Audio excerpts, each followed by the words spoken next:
Hello everyone, welcome to my channel. Please subscribe and stay tuned by clicking the bell icon. Emmy-nominated The Bear finds the perfect recipe for the language of food. Emmy-nominated The Bear is available to stream on Disney+ Hotstar. Food and language have a long-standing connection. The way we communicate through food cuts across cultures, gender, and geography. Christopher Stoer's Emmy-nominated show, The Bear, does just that. It responds to the multisensory nature of food, acting as a language for love, grief, and memory. Christine Jordan writes, "These are two different ways of doing food and language. The first one mingles food with speech, the second one with silence.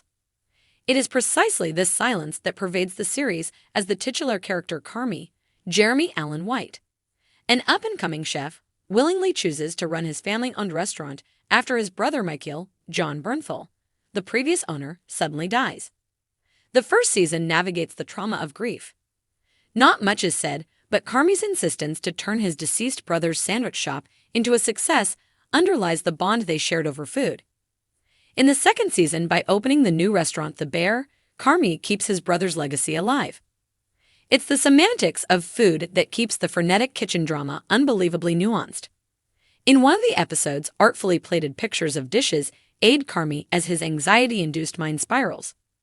The shots are in quick succession and intercepted by close-ups of his visibly tensed and then gradually relaxing face. Food becomes a medium to processing episodes of turbulence. Unease is weaved into the tonality of the show, starting from the family dynamics to the mayhem of a disorderly and later an orderly kitchen. Cooking is at the center of the frenzy. The passion that most of the characters embody spills into all that they create. Marcus, Lionel Boyce, the in-house dessert chef, reclaims Carmy's family cannoli recipe by fashioning a savory dessert, parmesan shell stuffed with mortadella and cream, garnished with caviar. He calls it the Michael. So despite the disconcerting family equations, it's the food that manages to pay homage to the love the family shared after Mikey's death. In the penultimate episode of the second season, Sydney A.O. Edeberry, the sous chef, whips up a French omelette with boursin cheese, sprinkled with chives and potato chips on top for Nat, Carmy's overworked sister. The chef calls it the best part of my day. The scene inherently reveals the most fundamental function of food: nourishment and care. Carmy's response is apt: "You love taking care of people." The Bear also has a fascinating way of highlighting how rituals are kept alive. Sidney W. Mintz, who pioneered the modern anthropology of food, contends holidays often preserve what the everyday loses.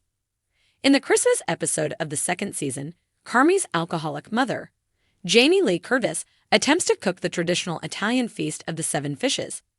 The kitchen is a mess. The family members are rowdy, albeit well-intentioned, building a premise for Carmy's turbulent yet eventful past. The episode is a roadmap to preserving familial bonds, one's heritage and love. But it struggles when the grammar of love is merely a ticking time bomb ready to set off at the slightest misstep, represented through their mother. This time around, the practice of preserving food traditions is shrouded in hysteria, managing to do very little.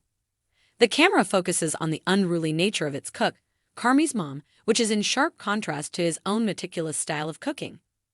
In the episode Pop the Gear Shifts, the methods of cooking embrace concepts of sustainability. Sydney is consciously creating a menu for the high-end restaurant with precision and care. But her experimentation itself borderlines maximalism. It underlines Sydney's own struggles with her palate while trying to keep the food inspired, ultimately trying to say a lot without saying anything through what she does best. But it's really Michael, letter to Carmy at the end of season 1 that cements the language of food, hiding the possibility of a new beginning. Mickey in the letter insists that they use canned tomatoes, and while opening it, Carmy sees wads of cash wrapped in saran. The rest of the staff jubilantly start opening the rest of the San American tomato cans, and the rest is history. In the Christmas episode, Mickey and Carmy, although earnest, fail to properly talk. It shows us a glimpse into Carmy's own fish-out-water situation at his family home. Mickey's laconic nature throws light on how food would always be their common ground. The older brother manages to succinctly write all that was needed to be said through a recipe. The Bear is about a volatile family, sensitive but aggressive. Carmy stands apart from the rest.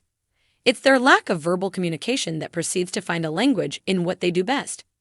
And while they all struggle with their demons, they find refuge in the practice of cooking and the rigor of making something delectable for their loved ones, especially when words fail them.